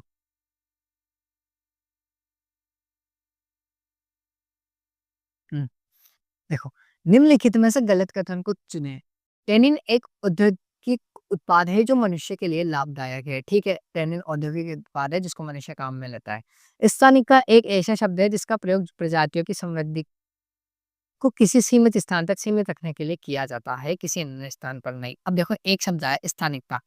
स्थानिकता क्या है? जैसे मान लो कोई जाति है ठीक है? किसी भी प्रकार की जाति हो गई, जंतु की हो गई, पादप की हो गई, अगर वो किसी स्थान विशेष पर पाया जाता है, तो उसके लिए वो क्या है, फिर वो स्थानिकता है। स्थानिक का मतलब जैसे स्थानिकता का मतलब जैसे अभी मान लो एशियन लोयन है, ठीक है? एशियाई शेर है, वो कहाँ पाया जाता है? वो गुजरात में पाया जाता है, बस गिर गुजरात में पाया जाता है, तो वो उस जगह के लिए स्थानिक हो गया। तो स्थानिक का मतलब क्या है? स्थानिकता का मतलब क्या है? कुछ ऐसी समष्टि या कुछ ऐसे समुदाय जो एक विशेष क्षेत्र में ही पाए जाते हैं, ठीक है? तो स्थानिकता एक ऐसा शब्द है जिसका उपयोग प्रजातियों की समृद्धि को किसी सीमित स्थान तक सीमित रखने के लिए किया जाता है, किसी अन्य स्थान पर नहीं, तो ये स्टेटमेंट भी सही हो गया। अमेज़न के जंगल पृथ्वी अमेज़न के जंगल पृथ्वी पर वायुमंडल के कुल ऑक्सीजन का 20% उत्पादन करते हैं, ये सही है, ठीक है? ये फैक्ट तो है, ये तो सबको ही पता होगा, जनरल नॉलेज का क्वेश्चन है। राजस्थान में पवित्र उपवन बड़ी संख्या में दुर्लभ और संकटग्रस्त पादपों के लिए अंतिम शरण स्थली है। अब देखो उपवन क्या होता है, पहले तो ये समझो। उपवन का मतलब होगा पवित्र उपवन, एक पूरा शब्द है पवित्र उपवन। पवित्र उपवन ऐसी जगह होती है जिसको हम धार्मिक सद्भावना इनसे जोड़ लेते हैं और वो क्या करती है एक बचाव या फिर क्या बोलते हैं कंजर्वेशन का काम करती है। कंजर्वेशन कैसे? जैसे हम मान लो हमारे इधर ज़्यादा चलता है कि हमारे यहाँ एक काला जी का बाग है, भाई वहाँ की अगर लकड़ी कोई काट लेगा तो वो अंधा हो जाएगा, ऐसी धारणाएँ होती है, अंधा हो जाएगा या फिर कुछ हो जाएगा उसको। तो वो क्या करती है, वो संरक्षित करती है उस एक एरिया में जो प्रजातियाँ पाई जाती है वो पादपों की और जंतुओं की दोनों है। तो ये बोल रहा है कि राजस्थान में पवित्र उपवन बड़ी संख्या में दुर्लभ और संकटग्रस्त पादपों के लिए अंतिम शरण स्थली है, नहीं है। देखो, पहली बात तो उपवन बड़ी संख्या में नहीं है राजस्थान में। दूसरा, अंतिम नहीं है ना, बहुत सारे हमारे राजस्थान में कंजर्वेशन रिजर्व फॉरेस्ट सब है, ठीक है? तो ये इकलौता नहीं है, तो ऑप्शन डी गलत हो गया। कौन-सा पूछ रहा है? गलत पूछ रहा है, तो ऑप्शन डी ही गलत हो गया, बाकी 3 सही है।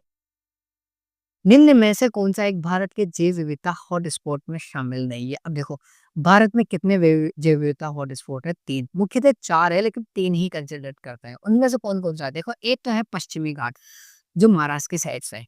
दूसरा हिमालय, हिमालय में भी पूर्वी हिमालय, ठीक है? पूर्वी क्या? उत्तरी हिमालय। ठीक है, तीसरा है इंडो बर्मा रीजन, ठीक है, ये भी सही है। तो जो बचा देखो उत्तर भारत समतल मैदान, उत्तर का विशाल मैदान या समतल मैदान, ये हॉट स्पॉट में नहीं आता है। तो कौन-सा नहीं आता है? ऑप्शन क्या हो जाएगा? डी, ठीक है। और फोर्थ वाला जो मैं बता रहा हूँ, वो है इंडिया और श्रीलंका के बीच का जो क्षेत्र है पानी वाला, लेकिन वो दोनों की सीमाओं पर आता है, तो उसको काउंट ज़्यादा नहीं करते हैं। मुख्य तो 3 ही है भारत में, ठीक है। देखो, एक राष्ट्रीय उद्यान में सुरक्षा प्रदान की जाती है, किसको? सुरक्षा प्रदान की जाती है। जब एक राष्ट्रीय उद्यान बनता है, किसी जगह को राष्ट्रीय उद्यान का दर्जा मिलता है, तो वहाँ किस-किस को सुरक्षा मिलती है? वहाँ उपस्थित जंतुओं को मिलती है, वहाँ उपस्थित पादपों को मिलती है। उसमें कोई विशिष्ट मंदिर वगैरह कुछ भी हो गया, तो सबको सुरक्षा मिलती है। मतलब एक शब्द में बोलूँ तो अगर वहाँ किसको सुरक्षा मिलती है? संपूर्ण पारितंत्र को। संपूर्ण पारितंत्र में क्या-क्या आ गया? कोई जंतु रह रहा है, तो उसका आवास भी आ गया, जैसे कोई गुफा होगी, तो इन सब को क्या है? सुरक्षा मिलती है। ठीक है, आगे चलो। निम्नलिखित में से कौन सा कथन सही है? जैव विविधता हॉटस्पॉट एक्स-सी2 संरक्षण नीति है। अब देखो, एक्स-सी2 और इन-सी2 कंजर्वेशन क्या होता है? देखो, एक तो होता है स्वस्थानी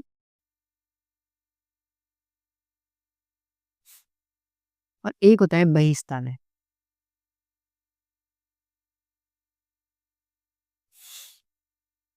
इसको बोलते हैं इन-सी2,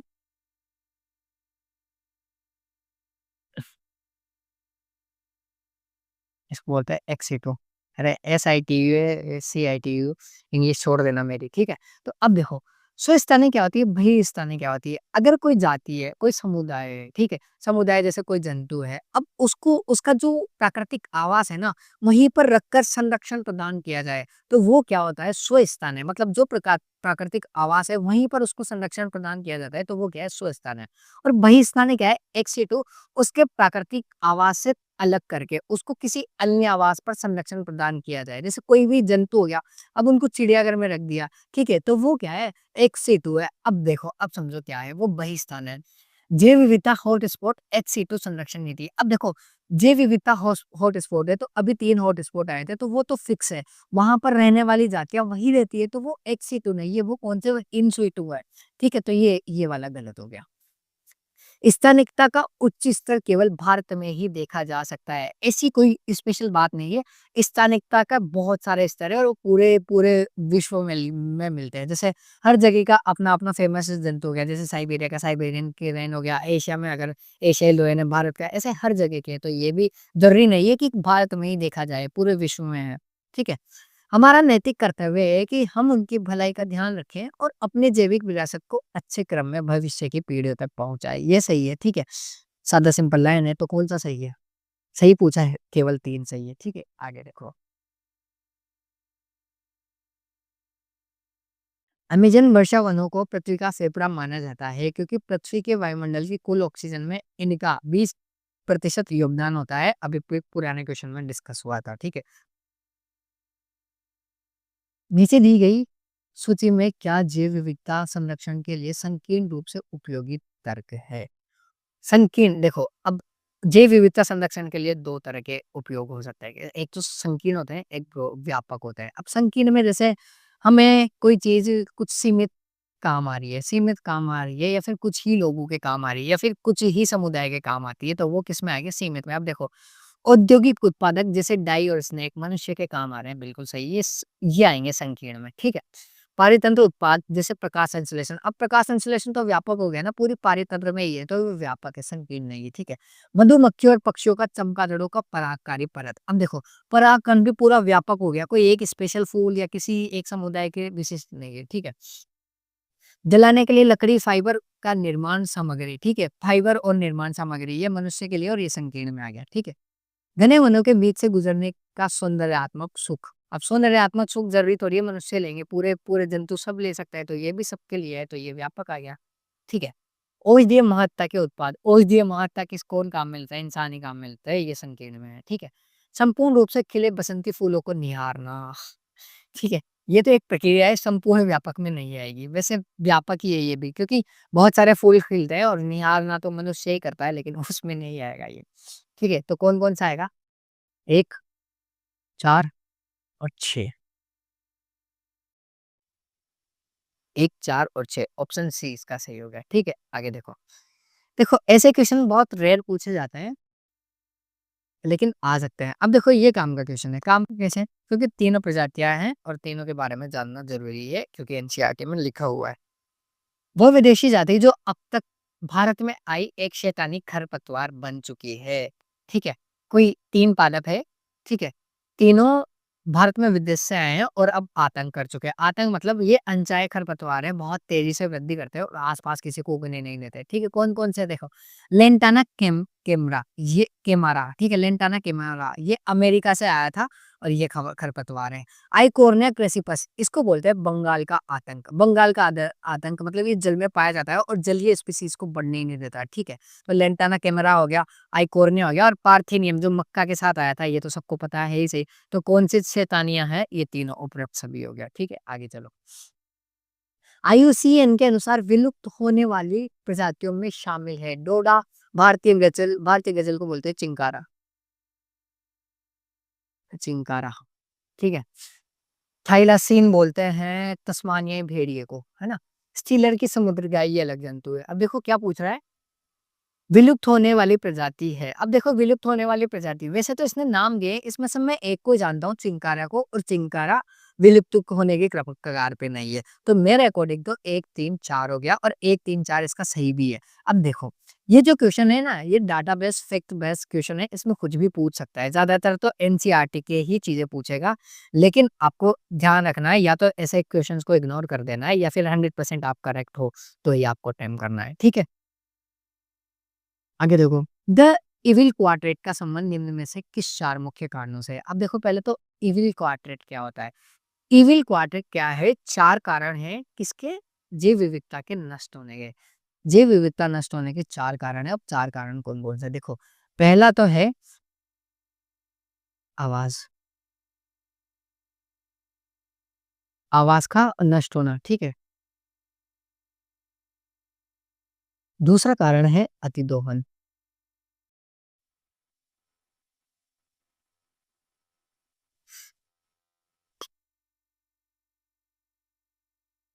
तीसरा कारण है विदेशी प्रजातियों का आगमन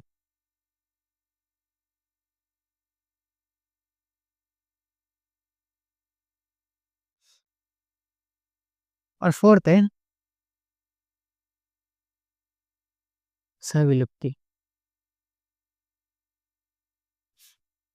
देखो, इविल क्वाड्रेट का मतलब क्या है? ये 4 बुराइयाँ हैं। 4 बुराइयाँ मतलब जैव विविधता खत्म होती है। जैव विविधता खत्म होती है मतलब किसी प्रजाति कोई प्रजातियाँ नष्ट होती है, प्रजातियाँ नष्ट होगी तो विविधता में कमी आएगी। अब नष्ट होने के क्या कारण है? देखो, उनकी आवास का नष्ट होना, किसी भी कारण से उनके आवास नष्ट हो जाता है, ठीक है? अतिदोहन का मतलब है बहुत ज़्यादा उपयोग, जैसे कोई एक जीव है, उसको खाने में बहुत ज़्यादा उपयोग लिया जा रहा है, ठीक है? तो ऐसे करके उसकी प्रजाति खत्म हो रही है, ठीक है? विदेशी प्रजातियाँ, अभी जैसे हमने पढ़ी ये 3 विदेशी प्रजातियाँ हैं, ठीक है? अब ये क्या करती है, इसके आस-पास जो प्रजाति होती है ना, उसको उगने ही नहीं देती, उसको नष्ट कर देती है, ठीक है? तो विदेशी प्रजातियाँ, ये भी जैव विविधता संरक्षण नष्ट जैव विविधता कम होने का कारण है, ठीक है? सह-विलुप्ति क्या होता है? देखो, जैसे मान लो कि कोई एक प्रजाति विलुप्त हो गई, ठीक है? अब उस पर आश्रित जो दूसरी प्रजाति है ना, वो उसके साथ ही विलुप्त हो जाएगी। जैसे मान लो कि अभी अगर जैसे साँप है, ठीक है? अब साँप मेंढक को खाता है। अगर मेंढक ही विलुप्त हो जाए तो फिर साँपों पर भी संकट आ जाएगा ना। अगर मेंढक विलुप्त हो जाए तो साँपों पर संकट आ जाएगा, साँप क्या खाएँगे? तो ये क्या है? ये सह-विलुप्ति है। तो ये 4 कारण हैं। अब ये द इविल क्वाड्रेट किससे संबंध है? ये है जैव विविधता हानि से, जैव विविधता में होने वाली क्षति से, ठीक है? याद रखना, एनसीईआरटी में लिखा हुआ है, ये 4 पैराग्राफ दिए हैं, पूरा लिखा हुआ है। किसने पुष्टि की कि अधिक प्रजातियों वाले समुदाय को कम प्रजातियों वाले समुदाय की तुलना में अधिक स्थिर होते हैं? देखो, डेविड टिलमैन का कथन है। डेविड टिलमैन ने कहा था कि जिस समष्टि में या जिस प्रजातियों की संख्या अधिक होती है ना, जिस प्रजाति में विविधता ही ज्यादा पाई जाती है, वो ज्यादा स्थिर है कंपेयर टू किसके, जिसमें संख्या कम है, ठीक है? जिन समुदाय में कम प्रजातियों वाले समुदाय की तुलना में कम प्रजातियां वाले। अब देखो समझो, ऐसे मान लो कि एक मैदान है, ठीक है? एक मैदान है, अब इसमें 100 तरह के पादप हैं, ठीक है? वही सेम मैदान है, इसमें कुछ 5 तरह के पादप हैं, ठीक है? तो अब देखो, इसमें समुदाय में संख्या अधिक है ना, इसमें क्या है, संख्या ज़्यादा है और इसमें संख्या कम है। अब देखो, अगर मान लो कोई भौगोलिक कंडीशन में परिवर्तन हो गया, जैसे बहुत अधिक ताप पड़ गया, ठीक है? जैसे टेम्परेचर हाई हो गया, यूँ समझ लो। टेम्परेचर हाई हो गया, तो टेम्परेचर हाई का इफ़ेक्ट इस पे भी पड़ेगा, इस पे भी पड़ेगा। लेकिन अब ये देखो, अगर 100 पादप है, तो 100 में से कुछ ही जातियाँ होंगी जो ज़्यादा टेम्परेचर के वजह से नष्ट हो जाएगी, सारी ही थोड़ी होगी। 100 में से अगर मान लो 2 5 भी हो गई, 5 हो गई, 10 भी मान लो, अगर 10 भी नष्ट हो गई तो 90 तो बच रही है। ठीक है, 90 तो बच रही है। अब इधर देख लो 5 है, अब 5 में से 4 ही नष्ट हो गए टेम्परेचर के कारण, तो फिर वो क्या हुआ? वहाँ अस्तित्व पे खतरा आ गया ना। तो स्थिर कौन-सी ज़्यादा हुई? ये 100 वाली, जिनकी संख्या ज़्यादा है, उनमें अनुकूलन भी ज़्यादा होंगे और वो स्थिर भी रहेगी। तो ये पूरी बात किसने बोली थी? ये बात बोली थी डेविड टिलमैन ने, ठीक है? आगे देखो, रेड डाटा बुक के प्रबंधन के लिए उत्तरदायी संगठन है IUCN, international union for conservation of nature, ठीक है। उष्णकटिबंधीय पर्यावरण के बारे में क्या सच है? उष्णकटिबंधीय पर्यावरण ट्रॉपिकल रीजन के बारे में पूछ रहा है। ट्रॉपिकल रीजन कौन सा होता है? पहले तो ये देखो, ये ग्लोब है, ठीक है, ये भूमध्य रेखा है, ठीक है, कर्क और मकर रेखा होगी, ठीक है, कर्क रेखा, मकर रेखा। अब इसके बीच वाला जो रीजन है ना, इसके बीच वाला जो रीजन है ना, वो ट्रॉपिकल रीजन है, ठीक है, उष्णकटिबंधीय क्षेत्र। ये कम मौसमी होता है, ठीक है। यहाँ पर देखो, सूरज हमेशा यही रहता है, वो या तो यहाँ तक चल जाएगा, यहाँ तक चल जाएगा, तो इनमें मौसम में परिवर्तन नहीं होता। जैसे हमारा भारत क्या है, हमारा भारत इधर आता है, ये कर्क रेखा के ऊपर आता है, भारत क्या, राजस्थान, ठीक है। अब यहाँ पर क्या होगा, 3 महीने गर्मी रहेगी, 3 महीने बरसात रहेगी, 3 महीने सर्दी रहेगी, मतलब 4 4 महीने रहेगी। तो यहाँ मौसम है, क्योंकि हम ऊपर आ गए। लेकिन यहाँ पर जो है ना, वो एक जैसा ही टेम्परेचर रहता है, एक जैसा ही वातावरण रहता है, ठीक है? तो ये कम मौसमी होता है, बिल्कुल सही बात है। ये अधिक पूर्वानुमित होते हैं, ठीक है? इनमें अनुमान लगाया जा सकता है कि बारिश होने वाली है या फिर धूप निकल रही है। ये अधिक स्थिर होते हैं, बिल्कुल सही बात है। बहुत सारी स्पीशीज़ है, पूरा सब क्या बोलते हैं, पूरा ऑक्सीजन, पानी सब सप्लाई प्रॉपर है, तो स्थिरता ज़्यादा रहेगी। इनमें शीतोष्ण क्षेत्र की तुलना में अधिक प्रजातियाँ पाई जाती हैं, इनमें प्रजातियाँ भी ज़्यादा पाई जाती है, ठीक है? इनमें कम विशिष्ट विशेषज्ञता होती है।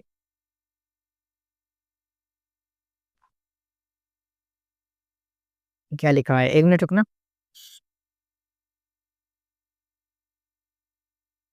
नंबर 94।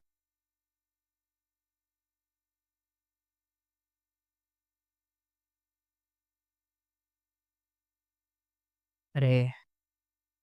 कम विशेषज्ञता कैसे होगी? देखो, ये बहुत सारे मतलब ऐसी ऐसी जगह पे पाए जाते हैं जहाँ पर ये बहुत अधिक संख्या में होते हैं, और बहुत अधिक संख्या में है तो इनमें विशिष्टताएँ ज़्यादा रहेगी, विशेषताएँ ज़्यादा रहेगी, ठीक है? तो अब देखो कौन-कौन से सही है? 1, 2, 3 और 4, 1, 2, 3 और 4 सही है, ठीक है? सही पूछ रहा है। आगे देखो, भारत विश्व के महाविविधता केंद्रों में से हैं 8 या 12? डाटा बेस्ड क्वेश्चन है, ये मुझे भी याद नहीं है। 8 या 12, 8 या 12 कितना है?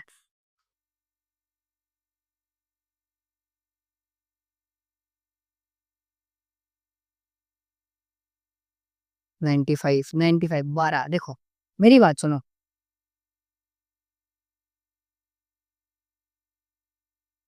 देखो, डाटा मुझे याद रहे ना रहे कोई दिक्कत नहीं है मेरे लिए, लेकिन आपको डाटा याद रखना है। क्यों? क्योंकि एग्ज़ाम आप देने जाओगे।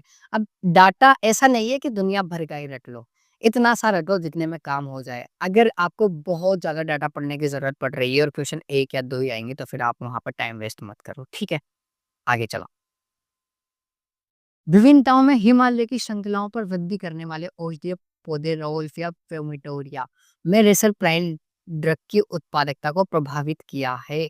यह किस प्रकार की विविधता को इंगित करता है? अब देखो, एक प्रजाति दी हुई है, राउल्फिया वोमिटोरिया, ठीक है। अब इसी प्रजाति में विभिन्नताएं कैसे? कि ये रेसर प्राइल ड्रग जो इनमें उत्पन्न होती है, वो अलग-अलग तरीके से, मतलब कोई में कम हो रही है, कोई में ज़्यादा हो रही है। तो ये किस प्रकार की विविधता है? अब देखो, जैसे मान लो हम मनुष्य हैं। अब मनुष्य पूरी एक ही प्रजाति है। अब कोई लंबा है, ठीक है? कोई बौना है, किसी की आँखें काली है, किसी की भूरी है। तो ये सब मतलब मनुष्य के अंदर एक ही गुण है, लेकिन उसमें विभिन्नताएँ क्यों हैं? ये विभिन्नताएँ आती है आनुवंशिकता के कारण। तो इसमें भी यही है, एक प्रजाति उसमें विभिन्नताएँ है कि ये जो ड्रग है ना, वो उसकी उत्पादकता अलग-अलग है। तो उसका कारण क्या है? आनुवंशिक विविधता। ठीक है, आगे चलो। डाप्सन इकाई का उपयोग किसकी मोटाई मापने में किया जाता है? ओज़ोन की परत मापने में डाप्सन इकाई का प्रयोग किया जाता है। ठीक है? समताप मंडल में ओजोन के विकृतीकरण और आणविक ऑक्सीजन की विमुक्ति में निम्नलिखित में से कौन सा तत्व उत्प्रेरक के रूप में कार्य करता है? अब देखो, अभी तक आपने ये सुना होगा कि अल्ट्रावायलेट होती है, उससे ओजोन अपक्षय होती है, ओजोन अपक्षय होती है, ओजोन अपक्षय। अरे होती कैसे है ओजोन अपक्षय? इधर देखो। देखो, जो सीएफसी होता है ना, क्लोरोफ्लोरोकार्बन, ये जो अल्ट्रावायलेट के संपर्क में आता है ना, तो इससे क्या होता है, क्लोरीन का मुक्त मूलक मुफ्त हो जाता है, ठीक है? क्लोरीन फ्री हो जाता है, फ्री रेडिकल बन जाता है। तो ये क्या करता है, देखो जो ओज़ोन है ना, O3 के रूप में रहता है, इससे क्लोरीन जब मिलता है ना, तो ये क्या करता है, ClO बना लेगा और एक ऑक्सीजन को मुक्त कर देगा, ठीक है? अब ये जो ClO है ना, ये वातावरण में वापस आएगा और किसी भी एक एक एक परमाणु ऑक्सीजन से क्रिया करेगा और ये मिलके बना देगा O2 ऑक्सीजन और वापस आ गया क्लोरीन में, ठीक है? अब देखो ये जो क्लोरीन आया ना, ये वापस किसी ओज़ोन को पकड़ लेगा और बना क्या देगा वापस? ClO। अब देखो हो क्या रहा है, क्लोरीन था उसने ओज़ोन को तोड़ा, किसमें तोड़ा? ऑक्सीजन में तोड़ा, ओज़ोन को पकड़ के ऑक्सीजन में तोड़ के फिर वहाँ से निकल गया, फिर दूसरी ओज़ोन को पकड़ ली। तो ऐसा कहा जाता है कि लगभग 1 क्लोरीन का अणु 1 लाख ओज़ोन अणुओं को विस्थापित कर सकता है और यही कारण है कि ओज़ोन अपक्षय हो रहा है। क्यों हो रहा है? क्योंकि अल्ट्रावायलेट विकिरणों में CFC में मुक्त क्लोरीन मतलब क्लोरीन का मुक्त मूलक होता है और वो ऑक्सीजन को ओजोन को लपेट के ओजोन में ऑक्सीजन में कन्वर्ट कर रहा है, ठीक है? तो क्या कारण है? क्लोरीन, ठीक है? आगे देखो। पर्यावरण संरक्षण अधिनियम किस वर्ष में भारत सरकार के पर्यावरण की गुणवत्ता को संरक्षित करने के लिए पारित किया? 1968 में, ठीक है? फैक्ट है, याद ही रखना है। 1968, 1986 और 1986 में, ठीक है? जैव रासायनिक ऑक्सीजन मांग बीओडी का मापन एक काम में इस्तेमाल की जाने वाली विधि है। बीओडी का मापन, ठीक है?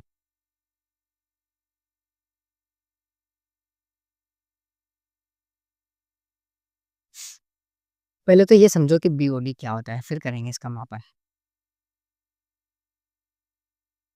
देखो, बीओडी का मतलब क्या होता है? बायोलॉजिकल या फिर बायोकेमिकल ऑक्सीजन डिमांड। जब एक जल स्रोत होता है, कोई सा भी एक जल स्रोत हो गया, झील हो गया, तालाब हो गया, ठीक है? ठीक है, इसमें जल भरा हुआ है, इसमें ऑक्सीजन उपलब्ध है, ठीक है? ऑक्सीजन उपलब्ध है। अब इसमें आ गया कचरा, क्या आ गया? कचरा, ठीक है? डस्ट आ गई या अपशिष्ट पदार्थ आ गया। अब इन अपशिष्ट पदार्थों को अपघटित करने के लिए इसमें पाए जाते हैं क्या? बैक्टीरिया, ठीक है?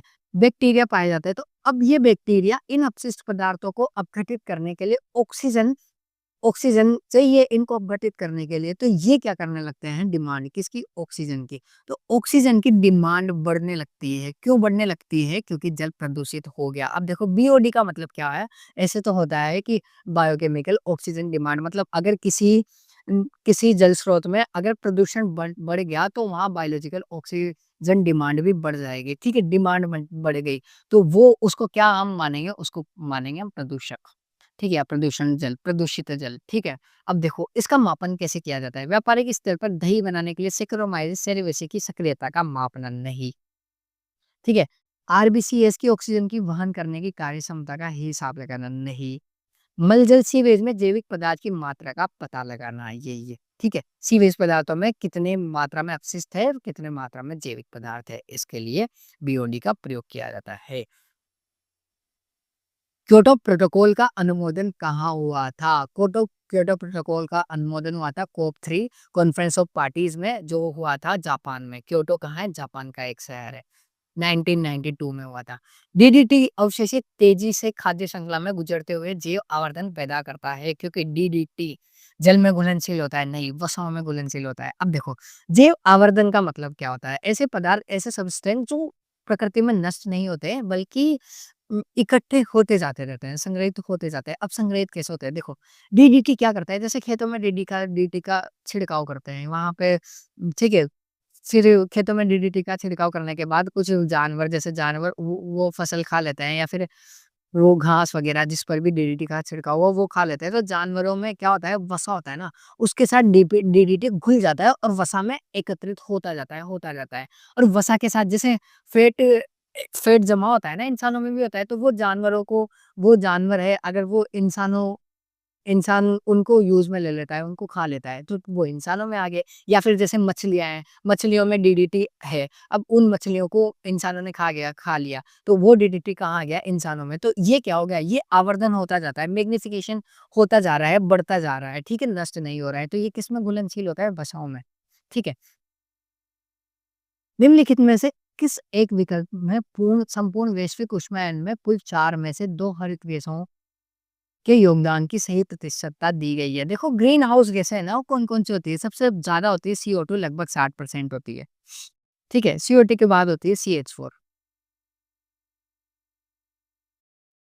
CH4 लगभग 20% योगदान होता है।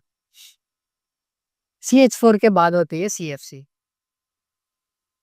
लगभग 14% का योगदान होता है। ठीक है? उसके बाद होती है N2O, लगभग 6% का योगदान होता है। तो आपको डाटा याद करना है, पूछ रहा है कौन-सा सही है? तो देखो N2O 6% सही है, CO2 86% गलत हो गया, मीथेन 20% सही है, N2O 18% गलत हो गया। सी CFC 14% सही है, मीथेन 20% सही है, तो ऑप्शन सी सही हो गया। ठीक है? आगे देखो, लास्ट क्वेश्चन। कुछ औद्योगिक नगरों में अम्ल वर्षा निम्नलिखित द्वारा वायुमंडलीय प्रदूषण का प्रभाव है। देखो अम्ल वर्षा क्या होती है? जो फैक्ट्रियाँ होती है, उनसे क्या करते हैं, उनसे सल्फर के या नाइट्रोजन के ऑक्साइड निकलते हैं, वो वायुमंडल में जाते हैं, वायुमंडल में जल वाष्प के साथ वाष्प के साथ क्रिया करके अम्ल बना लेते हैं। कैसे है? जैसे H2O प्लस SO2 हो गया, H2O प्लस SO2 हो गया, तो ये क्या बना लेगा? H2SO4 बना लेगा। अब ये क्या करेगा? बारिश के जल के साथ आएगा, बरसेगा और उसको ही क्या बोलते हैं? अम्ल वर्षा बोलते हैं। तो क्या होता है? जीवाश्म ईंधन को जलाने से अधिक NO2 और SO2 के निष्कासित होने से, ठीक है? यही ऑप्शन सही हो गया। SO2 और NO2 के ही ऑक्साइड होते हैं जो अम्ल वर्षा के कारण बनता है, ठीक है? ये आज का सॉल्यूशन था। अगेन आपको किसी भी आंसर की को लेकर या किसी भी मेरिट लिस्ट को लेकर टेंशन में नहीं आना है। आप अपना पेपर देखो, आप अपना आंसर देखो, बस ये डिसाइड कर लो कि सही और गलत क्यों है, तैयारी उसे ही बोलेंगे। अभी मेरिट में आने से कुछ नहीं होगा। Thank you so much. आज के लिए काफ़ी है।